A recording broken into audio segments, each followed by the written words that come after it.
Hello everybody, so this is the video for 8.3, so you should already have 8.1 and 8.2 filled out.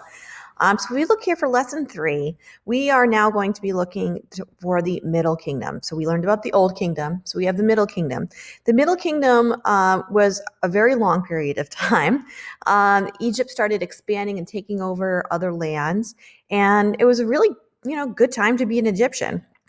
The arts became extremely important. Life was good for most people. And Egypt, unfortunately, though, Egypt did decline around the 1600s when it fell to the Hyksos.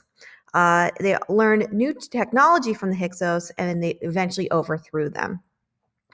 During the New Kingdom, Queen Hatshepsut expanded Egypt's boundaries peacefully through trade, and then King Thutmose III expanded through war. So we have the Middle Kingdom and the New Kingdom, and this is hundreds of years have passed between these kingdoms.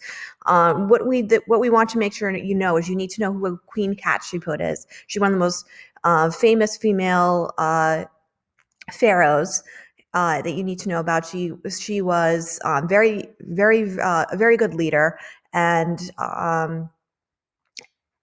worth looking into. We'll probably talk more about her at a later time.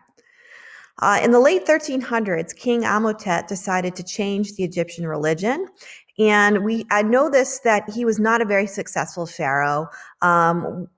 Archaeologists have found that his family actually died, and then he was trying to build a completely new town, and it was abandoned because he was trying to worship a new god. And the Egyptians were like, you are cursed. We are not following your new religion. The gods are punishing you. So King Tut, or King Tutankhamun, so he's very famous.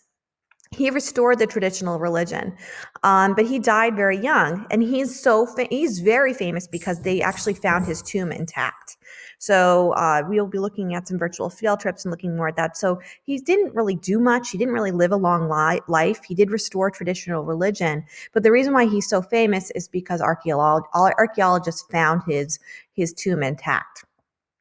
Ramses II was another very famous pharaoh. He lived for a very long time and ruled for a very long time.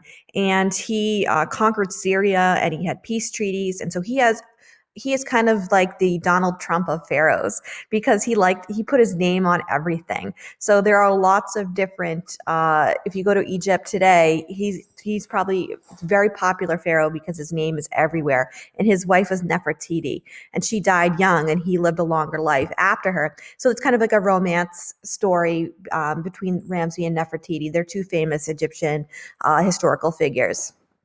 After the death of Ramses, Egypt declined and was conquered by the Libyans, who are in more eastern Africa. And then the Kush people from the south also ruled Egypt for 60 years before the Assyrians, or the Persians, people from Mesopotamia, came and took over in 670 BC. All right, so then we'll talk about the Kingdom of Kush later on.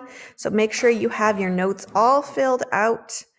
Let's see, we'll go back here. So make sure you have lesson 3 filled out. And we're going to be going over more of this in detail, learning about the different pharaohs and some other important historical things. But this is the basics here for you.